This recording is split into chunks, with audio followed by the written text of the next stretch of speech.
Can I now request Honorable Lalit Gandhi ji to come and make his remarks? Lalit Gandhi ji is the President of Maharashtra Chambers of Commerce, Industry and Agriculture. Lalit ji, please. Maharashtra Chamber of Commerce, Industry and Agriculture, quality council of India, CREDAI, इन सबके संयुक्त तत्वावधान में आयोजित आज के industrial interaction में उपस्थित आज के मुख्य अतिथि एवं मुख्य मार्गदर्शक भारत सरकार के स्किल मिनिस्ट्री के सचिव आदरणीय अतुल कुमार जी तिवारी, हमारे इस रीजन के डिविजनल कमिश्नर श्री प्रवीण जी गेडाम, महाराष्ट्र के स्किल डिपार्टमेंट के कमिश्नर निधि जी चौधरी, जीतू भाई ठक्कर, क्रीडाई के प्रेसिडेंट खैरनार जी, चेंबर के सीनियर वाइस प्रेसिडेंट रविंद्र मांगावे जी, आशीष जी पेडनेकर, कुणाल पाटिल जी, संजय सोनवणे, संगीता पाटिल, हमारे वाइस प्रेसिडेंट करुणाकर शेट्टी, महाराष्ट्र के सभी रीजन से आए हुए महाराष्ट्र चेंबर के सभी पदाधिकारी, सभी डिस्ट्रिक्ट के पदाधिकारी और सभी संस्थाओं के पदाधिकारियों का मैं महाराष्ट्र चेंबर ऑफ कॉमर्स की ओर से हार्दिक स्वागत करता हूँ। ये आज हमारे लिए बहुत खुशी की बात है कि 3 ऐसे अधिकारी यहाँ उपस्थित है जो महाराष्ट्र के अलग अलग विषयों पर बहुत बड़ा इम्पैक्ट कर सकते हैं। नॉट ओनली महाराष्ट्र, तिवारी तो पूरे भारत के स्किलिंग और एंटरप्रेन्योरशिप के ऊपर बहुत बड़ा रोल प्ले करते हैं। अभी जो बजट हमने देखा 2 दिन पहले, उस बजट में जो 2-3 फोकस सेक्टर भारत सरकार ने लिए हैं उसमें स्किल को सबसे ज़्यादा इम्पोर्टेंस दिया है। तो तिवारी जी और निधि चौधरी जी दोनों का रोल बहुत इम्पोर्टेंट बन गया है हमारे स्टेट के लिए। भारत के इतिहास में हमने कभी किसी बजट में स्किलिंग के ऊपर इतना बजट का प्रोविजन कभी नहीं देखा। इसका क्रेडिट तिवारी साहब को ही जाता है, जिस तरह से उन्होंने स्किल मिनिस्ट्री को लीड किया है, तो सरकार ने उसको बहुत अच्छी तरह से फोकस सेक्टर में लिया है। आज के भारत के यूथ की जो सबसे बड़ी नीड है उसको एम्प्लॉयबल करने की, उसको व्यापार उद्योग में लाने के लिए काबिल बनाने की, जो स्किल मिनिस्ट्री के माध्यम से हम कर सकते हैं। गेडाम साहब जैसे यंग डिविजनल कमिश्नर, मैंने तो पहला कमिश्नर देखा है डिविजनल कमिश्नर, इतने यंग एज में वो कमिश्नर के रूप में यहाँ बैठे हैं। और निधि जी चौधरी, मतलब 3 रत्न हमारे पास एक साथ आज उपस्थित है। बहुत डायनामिक ऑफिसर करके निधि जी की पूरे स्टेट में सब लोग हम जानते हैं। अलग अलग डिस्ट्रिक्ट में उन्होंने कलेक्टर के रूप में भी काम किया है। और जो हमारे इंडस्ट्री को शुरुआत होती है हमारे पैसों से, बैंकिंग सेक्टर से उनका करियर का स्टार्ट आज हमारे स्किल मिनिस्ट्री को महाराष्ट्र में लीड कर रही है निधि जी। और बहुत से अधिकारी ऐसे होते हैं वो उनके अलग अलग जगहों पर किए हुए कामों के लिए जाने जाते हैं। पिछले महीने जब मैं दिल्ली गया था, कौशल भवन में तिवारी साहब के साथ हमारी बहुत अच्छी मीटिंग हुई, जयंत चौधरी जी के साथ भी हमारी मीटिंग हुई। उसका ही आउटकम है आज का ये मीटिंग। हमने एक डिसाइड किया था कि बड़ी नेशनल स्किल समिट महाराष्ट्र में लेंगे।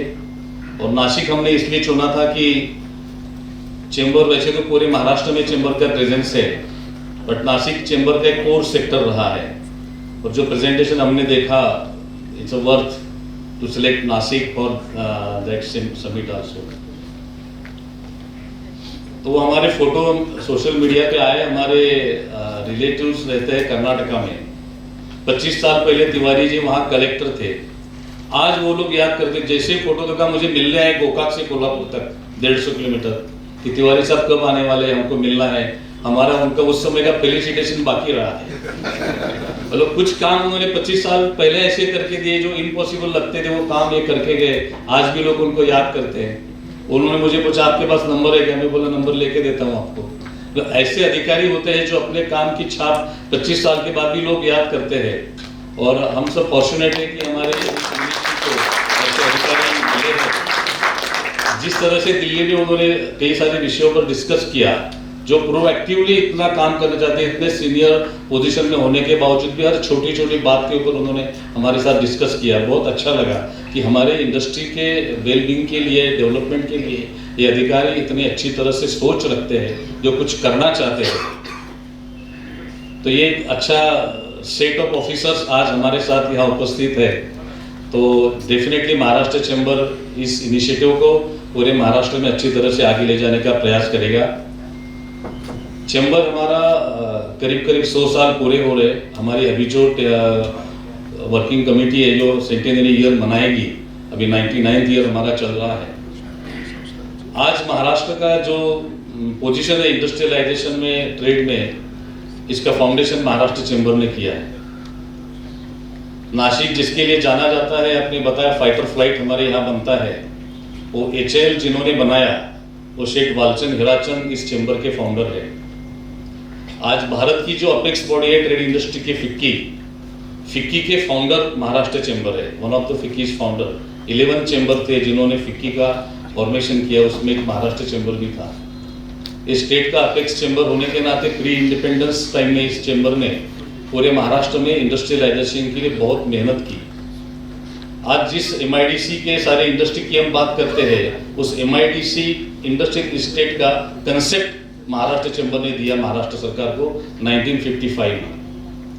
चैम्बर के बारे में अगर एक लाइन में अगर कुछ बताना है तो 1927 में चैम्बर बना, तभी से इसका नाम महाराष्ट्र चैम्बर ऑफ कॉमर्स है, जबकि महाराष्ट्र का नाम 1960 में इस चैम्बर ने दिया है। This is the first chamber in India to give the name to the state. Otherwise सारे स्टेट के नेम से चैम्बर बने हैं। ये यशवंतराव चौहान उस समय हमारे चीफ मिनिस्टर हुआ करते थे, जिन्होंने स्टेट बनाए, तो फर्स्ट चीफ मिनिस्टर वो थे। और संयुक्त महाराष्ट्र का पूरा मूवमेंट चैम्बर के ऑफिस से चलता था। कालाघोड़ा का ऑफिस आज भी वो है। हम निधि जी को कभी बुलाएंगे, तिवारी साहब को भी बुलाएंगे वहाँ पे। तो जब ये 2 स्टेट बनाने का फाइनल हुआ, महाराष्ट्र और गुजरात, तब हमारा बॉम्बे प्रेसिडेंसी नाम था, कराची तक हमारा एरिया था स्टेट का। और तब ये बैठे चैम्बर के ऑफिस में बैठे थे कि अब हमारे स्टेट को नाम क्या देना है। तो सामने हमारा बैनर लगा हुआ था, वो फोटो है हमारे पास ऑफिस में आज भी। यही नाम अच्छा है, राष्ट्र में बड़ा महाराष्ट्र। ये यशवंतराव चौहान साहब के शब्द है उस समय के, हमारे स्टेट को यही नाम देंगे। तो इससे बड़ी अचीवमेंट किसी ऑर्गेनाइजेशन के लिए हो ही नहीं सकती। ऐसी 3 चीजें हैं जो महाराष्ट्र के लिए इस चैम्बर ने बनाई है। इंडस्ट्रियल स्टेट का फॉर्मेशन के बाद कोऑपरेटिव इंडस्ट्रियल स्टेट का कंसेप्ट दिया। अभी हम जो अटल सेतु पूरे भारत में हम सब लोग जान गए हैं, वो अटल सेतु का कंसेप्ट महाराष्ट्र चैम्बर ने 1975 में दिया था महाराष्ट्र गवर्नमेंट को। जब JD बोधे जो इंटरनेशनली रिनोन इंजीनियर थे, तो हमारे प्रेसिडेंट थे, उन्होंने गवर्नमेंट को प्रपोजल दिया था। 40 साल लगे, बड़े हिस्टोरिकल काम आज हम देख रहे हैं। ऐसे कई एयरपोर्ट बनाना हो, इंफ्रास्ट्रक्चर के काम हो, कई सारे काम महाराष्ट्र चैम्बर के माध्यम से किए गए हैं। कई सारे पॉलिसीज में महाराष्ट्र चैम्बर ने बहुत बड़ा कंट्रीब्यूशन दिया है। Maharashtra is the first state in India who adopted trade policy in 1995। वो ट्रेड पॉलिसी महाराष्ट्र चैम्बर ने बना के दी थी। पोस्ट इंडिपेंडेंस और बिफोर लिबरलाइज इकोनॉमी, चैम्बर ने बहुत बड़ा रोल प्ले किया पॉलिसी मेकिंग में। आज भी हम वो रोल प्ले करते हैं। अलग अलग मिनिस्ट्री के पॉलिसी मेकिंग में चैम्बर के इनपुट वाइडली एक्सेप्ट किए जाते हैं। तो ऐसे कई सारे फीदर्स चैम्बर के कैप में है। और ऐसे वालचंद हिराचंद जी एक विजनरी लीडर थे, जिन्होंने नॉट ओनली महाराष्ट्र, इंडिया के इंडस्ट्रियलाइजेशन का फाउंडेशन किया। इंडिया के ट्रांसपोर्ट मैन के रूप में उन्हें जाना जाता है। First shipping service Mumbai to London उन्होंने शुरू किया 1920 में। और वो दिन मेरीटाइम डे करके आज भी भारत सरकार मनाती है 5 अप्रैल को। इंडिया का पहला शिप बनाने का कारखाना भी उन्होंने लगाया विशाखापट्टनम में, हिंदुस्तान शिपयार्ड, हिंदुस्तान एरोनॉटिक्स बनाया बेंगलोर में। ऐसे कई सारे फर्स्ट ऑफ इंडिया वालचंद जी ने बनाए। सरदार वल्लभ भाई पटेल ने किताब में लिखा है कि कोई एक व्यक्ति एक लाइफ में कितने तरह की इंडस्ट्री बना सकता है। इसका रिकॉर्ड अगर देखेंगे तो एक ही नाम आएगा, वालचंद हिराचंद। घनश्याम दास जी बिरला हो, जियाउद्दीन टाटा हो, उनके साथ उन्होंने काम किया। और इंडिया का फर्स्ट इंडस्ट्रियल टाउनशिप उन्होंने बनाया वालचंद नगर 1907 में महाराष्ट्र में, पूना के पास। दूसरा बना जमशेदपुर 1908 में। ऐसे चैम्बर के माध्यम से काम करने का मौका हमें मिला है। हम अपने आप को सौभाग्यशाली समझते हैं। जिस कुर्सी पे वालचंद हिराचंद बैठे थे, जिस चेयर पे लक्ष्मणराव किर्लोस्कर बैठे थे, जिस चेयर पे आबा साहब गरवारे बैठे थे, उस चेयर पे बैठ के आज महाराष्ट्र के इंडस्ट्रियल और इकोनॉमिकल डेवलपमेंट की पॉलिसी बनाने का एक सौभाग्य हमें प्राप्त हुआ है। और हमें खुशी और ही ज़्यादा इसलिए कि हमें ऐसे सपोर्ट करने वाले अधिकारी भी मिले हैं। स्किल ये एक बहुत बड़ा कोर सब्जेक्ट आज पूरे भारत में हम डिस्कस करते हैं, उसको इम्प्लीमेंट करने के लिए आज हम यहाँ बैठे हैं, उसका प्लान करने के लिए बैठे हैं। चैम्बर पिछले 8-10 सालों से अलग अलग तरह से इसमें काम कर रहा है। पिछले 5 सालों से हमने एक बिजनेस सर्विस पॉलीक्लिनिक करके मॉड्यूल बनाया है चैम्बर का, जो इंडस्ट्री का प्रॉब्लम आइडेंटिफाई करके ग्रेजुएट लेवल के स्टूडेंट को हम इंडस्ट्री में भेजते हैं। हर कॉलेज के 20 स्टूडेंट को हमने आइडेंटिफाई किया और उन्हें वो ट्रेनिंग दिया। इंडस्ट्री के प्रॉब्लम आइडेंटिफाई करके उसका सोल्यूशन भी वो बच्चे ही निकाल रहे हैं। फिर उसके अंदर से आने वाली इंडस्ट्री को लगने वाले स्किल ट्रेनिंग, स्किल की एक्टिविटी पे ऊपर अलग अलग काम कर रहे हैं। पिछले साल भी करीब हमने 18,000 बच्चों को इस टाइप का स्किल दिया जो एम्प्लॉयबल हो जाए। आज जो हमारी समस्या थी कि ग्रेजुएट इंजीनियर को हमारे मैन्युफैक्चरिंग इंडस्ट्री की बहुत सारी बातें पता नहीं होती है, इसलिए हम उसको अपस्किल करना चाहते हैं। इस तरह के सारे एक्टिविटी चैम्बर कई सालों से करता आ रहा है अलग अलग तरीके से। अब गवर्नमेंट ने भी बहुत अच्छा इनिशिएटिव लिया, तो हम भी चाहते हैं कि हम भी गवर्नमेंट के साथ मिलकर पूरे महाराष्ट्र में इसे इम्प्लीमेंट करें। महाराष्ट्र के हर डिस्ट्रिक्ट में ऐसे स्किल सेंटर्स के माध्यम से बनाना चाहते हैं। हमारे एंटरप्रेन्योरशिप सेंटर है, हर डिस्ट्रिक्ट में है। ये ओनली चैम्बर है महाराष्ट्र का जिसका 355 तालुकाज में हमारा नेटवर्क है। सभी डिस्ट्रिक्ट में हमारा प्रेजेंस है, सारे रीजन्स में हमारे खुद के ऑफिसेस है। और स्किल जो हम एक्सलेंस सेंटर बनाने की बात करते हैं, उसका एक पहला state of the art excellence centre हम नासिक में बनाने जा रहे हैं, क्योंकि नासिक को आपने स्किल सिटी के रूप में सिलेक्ट किया है। तो महाराष्ट्र गवर्नमेंट है, सेंट्रल गवर्नमेंट है, हम सब ऑर्गेनाइजेशंस मिलके नासिक को अगले लेवल पे ले जाने के लिए जो भी कर सकता है as apex chamber of the state, Maharashtra chamber वो सभी काम करने में इनिशिएट लेगा। हम सब मिलकर पूरे राज्य के स्किल गैप जो हम कहते हैं वो सारे स्किल गैप पूरा करने का प्रयास करेंगे। फिर वो एक्सेलेंस सेंटर के माध्यम से हो, हमारे अंडर ग्रेजुएट बच्चों के हो, पोस्ट ग्रेजुएट बच्चों के लिए हो, स्किल के लिए जो भी हमारे इनिशिएटिव हम प्लान कर रहे हैं। इस साल का भी हमारा बहुत अच्छा प्लान है। हमारे नामदेव है स्किल का, देखते हैं स्किल की हमारी अलग कमेटी बनी हुई है और काफ़ी सारे हमारे एक्टिव लोग उसके अंदर वॉलेंट्रीली काम कर रहे हैं। इंडस्ट्री के छोटे से छोटे इंडस्ट्री से लेके बड़े से बड़े इंडस्ट्री तक, जो मल्टीनेशनल आपने दिखा है, ABB, महिंद्रा, ये सारे चैम्बर के साथ जुड़े हुए हैं। जब छोटे टाइनी नए स्टार्टअप से लेकर रिलायंस तक सारे चैम्बर से कनेक्टेड है। महाराष्ट्र के ट्रेड एंड इंडस्ट्री के 850 ऑर्गेनाइजेशंस है, वो सारे चैम्बर को अफिलिएटेड है। और हम करीब 40 लाख MSMEs को रिप्रेजेंट करते हैं। और गवर्नमेंट के साथ मिलकर इन सारे लोगों को एम्पावर करना, उनके सारे इश्यूज़ को एड्रेस करना, गवर्नमेंट के पॉलिसीज़ में एडवोकेसी करना, एक काम करने के साथ साथ स्किल के बारे में चैम्बर ने एक बहुत बड़ा वर्टिकल एस्टेब्लिश किया है। और इस साल हमारे भी बहुत आपके साथ मिलके अच्छे एम्बिशियस प्लान है। तो महाराष्ट्र में भी हमारे गवर्नमेंट ने CM इंटर्नशिप प्रोजेक्ट भी बहुत अच्छा लॉन्च किया है। कल आपने शायद MOU भी किए होंगे, हम कल नहीं थे, हम सब नासिक में थे, इगतपुरी में। तो मेरी निधि मैडम से बात भी हुई है, हम अलग MOU करेंगे स्टेट लेवल का आपके साथ, जो पूरे सभी डिस्ट्रिक्ट में अगस्त सितंबर 2 महीने में उसका मैसिव ड्राइव ले रहे हैं सारे बच्चों को ऑन जॉब ट्रेनिंग के लिए, जो भी हमारा गवर्नमेंट का स्कीम है उसके लिए।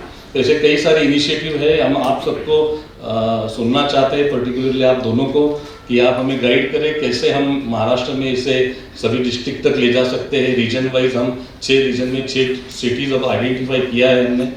जैसे हम चाहते हैं कि जो वेस्टर्न महाराष्ट्र में पूना सबसे डेवलप्ड सिटी है, वो छोड़ के कोई और सिटी हमें सिलेक्ट करना है जहाँ इसकी ज़रूरत है। हमने वेस्टर्न महाराष्ट्र में सोलापुर को सिलेक्ट किया है स्किल की एक्टिविटीज़ के लिए। जैसे मराठवाड़ा में हमने, औरंगाबाद में तो बहुत सारी एक्टिविटी होती है, हमने जालना को सिलेक्ट किया है। विदर्भ में हमने अमरावती को सिलेक्ट किया है। हालांकि अमरावती फिर भी अच्छा कर रहा है, बट अभी भी वहाँ बहुत ज़रूरत है टेक्सटाइल सेक्टर्स के ये सारी चीज़ों के लिए। सोलार बहुत तेज़ी से आ रहा है, उसमें स्किल्स मैन पावर की बहुत ज़्यादा रिक्वायरमेंट है। इन सारे रीजन्स पे हम सिलेक्ट कर रहे हैं, तो आपके साथ बैठ के हम उसका पॉलिसी बनाएंगे। आप जो भी आज हमें डायरेक्शन देंगे इस बारे में, चैम्बर डेफिनेटली हम सारे ऑर्गेनाइजेशंस मिलकर चैम्बर का जो एक रोल है अपेक्स चैम्बर का, वो डेफिनेटली बहुत पॉजिटिवली इस स्टेट में आगे ले जाने का प्रयास करेंगे। फिर एक बार आप सभी का मैं स्वागत करता हूँ, विशेष रूप से तिवारी जी, उतना सारा पेन लेके यहाँ तक आए हैं तो उनकी जो अपेक्षा है हम सबसे, वो हम डेफिनेटली पूरा करने का प्रयास करेंगे। और महाराष्ट्र में तो निधि मैडम हम आपके साथ है ही, हम आपका जितना गाइडेंस लेने का प्रयास करेंगे, डेफिनेटली हम स्टेट में अच्छा काम करने का प्रयास करेंगे। Thank you very much.